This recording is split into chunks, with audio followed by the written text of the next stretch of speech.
भगवान राम ने शबरी के झूठे बेर खाए, लेकिन आज शबरी का बेटा मंदिर नहीं जा सकता। ये दुखद है।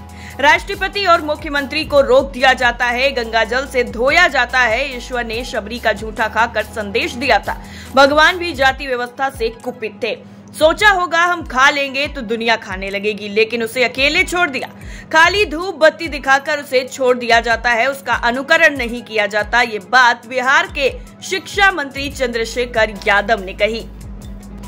दरअसल देर रात मंत्री पिपरा प्रखंड के रामपुर गांव आए, जहां पूर्व शिक्षक संघ के अध्यक्ष स्वर्गीय लक्ष्मी यादव की पुण्यतिथि के अवसर पर उन्होंने स्वर्गीय लक्ष्मी यादव को श्रद्धांजलि दी। इस अवसर पर उन्होंने कई तरह के धार्मिक ज्ञान भी दिए। उन्होंने कहा कि भगवान राम उनके सपने में आए थे और कहा था कि देखो चंद्रशेखर, हमको इन लोगों ने बाजार में बेच दिया, हमको बिकने से बचा लो, इसलिए हम कहीं कभार इस तरह की बात कर देते हैं। उन्होंने कहा कि बाबा धर्मराज मर्यादा पुरुषोत्तम थे, जिन्होंने जाति व्यवस्था को खत्म करते हुए संदेश देकर चले गए। कहा हम तो केवल एक बार बोले, लेकिन मोहन भागवत ने 2 बार बोला। लोग हमारी जीभ काटने पर 10 करोड़ का इनाम रख दिया, लेकिन मोहन भागवत के विरोध में 10 रुपए का भी इनाम नहीं रखा। इस मौके पर उन्होंने मौजूद शिक्षकों से भी कई बातें कही।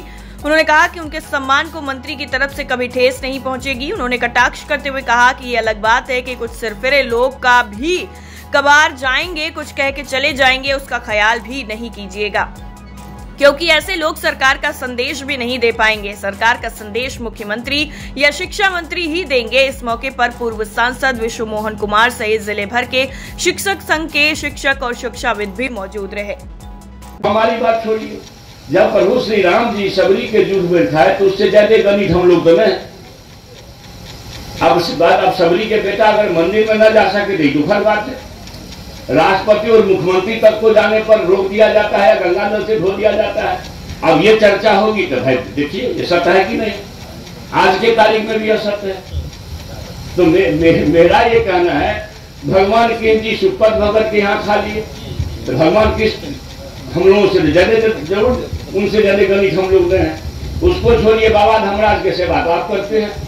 वो हरिया डोम उदय 100 माइल ज्योति पासवान मीरा साहब मुस्लिम देवता का पूजा आपके घर में करा दिए। अब मुसलमान मीरा साहब की पूजा इस श्रद्धा से होती है कि कोई भी भगत भगत का अंत उसको सुसार कहते हैं, बिना मिलान गाए हुए मीरा साहब को खुश किए हुए स्तुति किए हुए वो भगत का अंत भी नहीं होता। जिस धरती पर अब समझिए उस समय क्या स्थिति रही होगी कि बाबा धर्मराज एक मर्यादा पुरुषोत्तम के रूप में आए और सब जाति व्यवस्था को खत्म करते हुए संदेश देके चले गए। हम लोग पकड़े हुए हैं पांव को, ना हम छोड़वे नहीं करेंगे। हम जो बोले तो उसको मोहन भागवत जी 2 बार बोल दी, तो मोहन भागवत के जी काटने पर तो 10 रुपया लोग ने रखा कि शेखर के जी पर 10 करोड़ को कीमत हो गया। आप विचार करिएगा यहाँ क्या काम है भाई। अब बताइए मोहन भागवत जी 2 बार बोले हैं कि नहीं? हमने तो कहा पुरखों की गलती से जातियां बनी, हमने पंडितों पर आरोप लगा दिया। मोहन भागवत जी पंडित होते हुए भी पंडितों पर आरोप लगा दिया। तो मोहन भागवत जी चूंकि बड़े आदमी है तो उसके जी काटने का फतवा नहीं हो। चंद्रशेखर एक राज्य का शिक्षा मंत्री है और इस व्यवस्था का पिछड़ी जाति शूद्र जाति का है, तो भाई हमारे जी काटने का तो 10 करोड़ आप लोग जानते हैं, जानते नहीं 10 करोड़ है। आप समझिए, विचार करिएगा 10 करोड़। तो मतलब कोई सत्य ना जाए, आज के तारीख में चीज सत्य समाज में नहीं जाए, यह चिंताजनक है, दुखद है। जो ईश्वर ने संदेश दिया प्रभु परमात्मा ने कि देखो छूत अछूत कुछ नहीं है। भगवान राम जी, मेरी समझ है, मैं शिक्षक हूं, कि जाति व्यवस्था से कुपित थे। वो समझे होंगे कि भाई हम अगर खा लेंगे तो दुनिया खाने लगेगी, मगर भगवान जी को लोग अकेले छोड़ दिया। उनका आचरण करता नहीं है, उसका कर्म करता नहीं है, खाली धूप बत्ती तो दिखाते हैं। तो धूप बत्ती दिखाने से भगवान जी खुश होंगे? नहीं। हमको भगवान जी राम जी सपना दिए, हमको बोले देखो चंद्रशेखर हमको लोग बेच रहा है बाजार में, तो बाजार से बिकने से हमको बचा लो। और इसलिए हम कभी कभी बीच बीच में एक सत्र को लाते हैं सामने। मैं सही बात बोलते भाई, राम जी का संदेश है कि मनवा द्वारा बनाएगा छूट शबरी के झूठे बैर खा रहे हैं, वो समाज बना लीजिए। फिर भारत को कोई मायका लाल नहीं रोक सकता अमेरिका पछाड़ने में कामयाब हो। मैंने खाली राम जी का वह देश तो बना दीजिए जो राम जी चाहते थे। सब जाति भला धर्म बेकार है, पुरखों की गलती से हो गई। अब बाबा धर्मराज को तो ज्यादा दिन नहीं हुआ, केरली बन का कहानी तो मुश्किल से 200-300 वर्ष हुआ हो। सब लोग जानते हैं कोसी सीमांचल में ही भगवान जी चलते हैं धर्मराज जी। धर्मराज जी से बड़ा दर्शन है कुछ क्या? हरिया डोम तक को बेचारा वहां जा करके पंगत लगाए।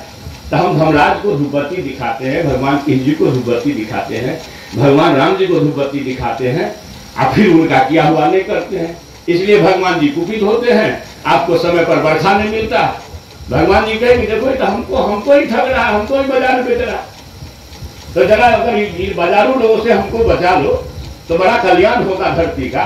तो हम कोशिश में लगे हुए हैं, पता नहीं वो कोशिश में कामयाब होंगे कि नहीं होंगे, ये तो समाज के विचार पर छोड़ता हूँ। मगर एक बात कहता हूँ पुनः एक वेदना के साथ कि शिक्षा ही जीवन, समाज, राज्य और देश के अंधकार को दूर कर सकता है। शिक्षा ही ऐसी चीज है जो दुनिया में एक अलग पहचान भारत को दिला सकती है। इसलिए ज्ञान की भूमि भारत, जो हमारे पुरखों का, महान पुरखों की भूमि रही है, इस भूमि को अपनी विरासत को प्राप्त करने में सर्वश्रेष्ठ योगदान दीजिए। और शिक्षक पर बड़ी जिम्मेवारी है। और रहा आपके सम्मान की बात, आपको पता है कि चंद्रशेखर से कभी आप अपमानित होने वाले नहीं हैं। कोई सिरफिरे लोग आएंगे, कुछ कह के जाएंगे, उसका ख्याल भी नहीं करिएगा। वो सरकार का कोई संदेश भी नहीं होता। सरकार का संदेश माननीय मुख्यमंत्री जी या विभाग के शिक्षा मंत्री के माध्यम से जाता है। और कुछ अलग अलग तरह के लोग आप लोगों में भी होते होंगे, कुछ कह देते होंगे, तो उस पर ना जाइए। सरकार आपकी सरकार है, हर समय आपके सम्मान और मान, और आपके, आप तो शिक्षक हैं, समाज के दीपक हैं, और हमारे पौर को, भविष्य को खड़ा करने में सबसे बड़ा योगदान आपको है। भारत भूमि को ताकतवर बनाने में आप आज सो जाइए।